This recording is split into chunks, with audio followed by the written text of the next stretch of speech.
love, softness, nurture. You women are life itself. Vulnerability, fluidity. This core inside of you that is sweet and open and soft and yielding. It is like a mother's love. It is like a hug, protecting you from everything bad in the world. This feminine power, it is not an afterthought. Your power is not a sidekick of men. You are not a supporting role. You are the core of existence. Because reality is like one big womb overflowing with love, and the basis of all of that is you, your femininity. This is power, it is not a joke. And you might not have physical, brute strength on your side, but your power, it is greater than that.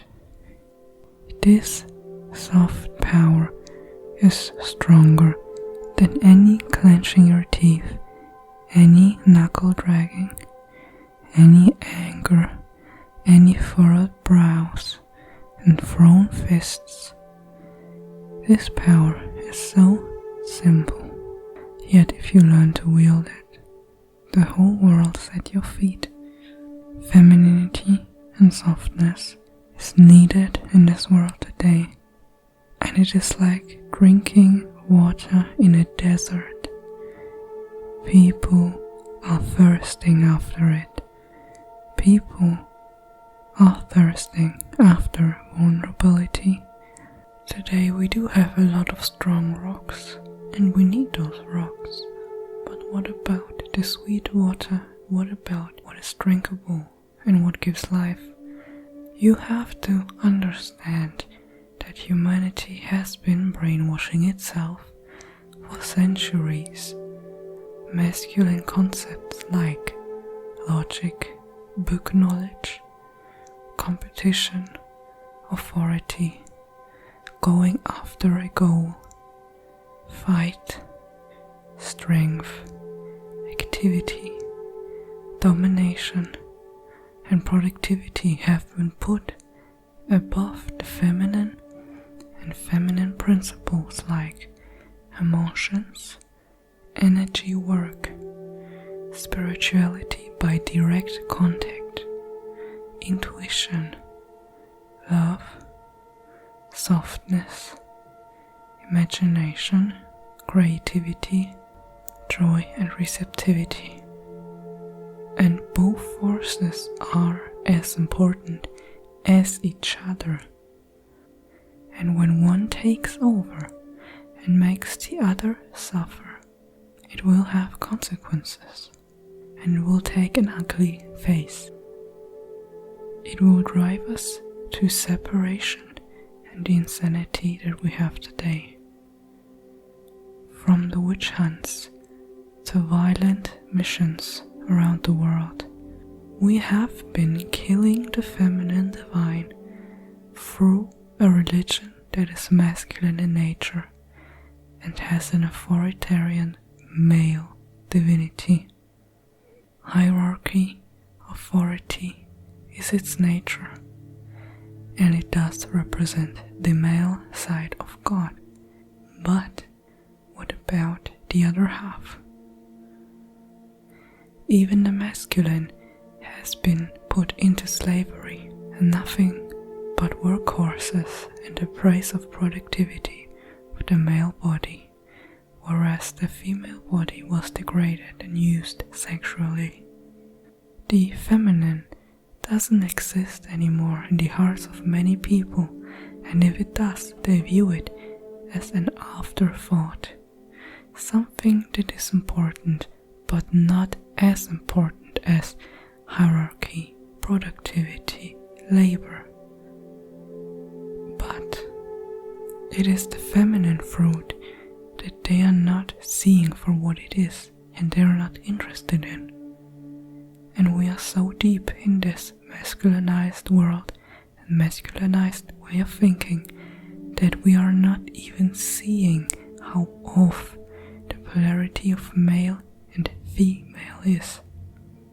And even though things are changing, although sometimes rocky and through hurt, reactivity and pain, centuries and generations of deep, ingrained brainwashing can take a lot longer to leave behind than just a few years and decades. And I do believe that women worldwide are feeling this collective pain and an anger that they cannot put their finger on.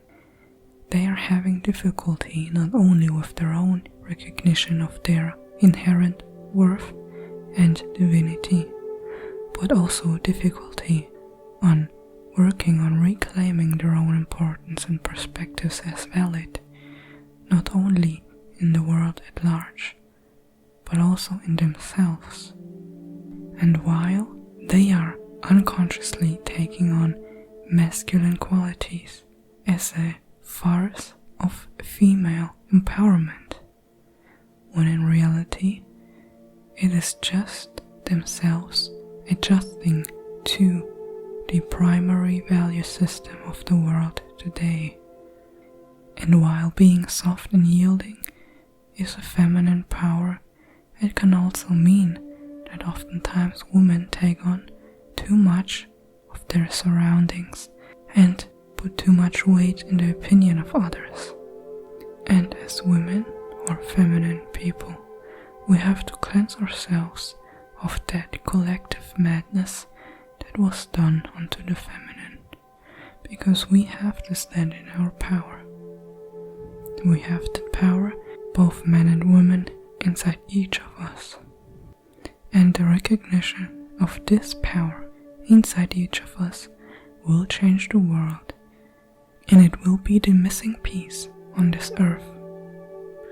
Suppression starts and ends inside of our own head. Once we have power over our own worth, and once we know ourselves, then we have basically done all that is necessary. To you listening, your feelings are valid. And no, not everything is logical and has to be logical. And no, not everything is able to be calculated. This is a false idea. When we have talked about humans, the standard has always been that we talked about a he. It was his accomplishments and his son in a world that did not value femininity and feminine accomplishments other than being of value for men. But no, you are not crazy. Your feelings are valid. You don't feel too much. The way you are as a woman, the way you see and experience the world, has a depth and a wisdom to it that the world desperately lacks. It is not a mistake that you are the way that you are. You are the gatekeeper of love and the center in the circle of life itself. You are not a sidekick, and you are not crazy. You do not have to be like a man, and the way a man sees the world is not above the way that you see the world.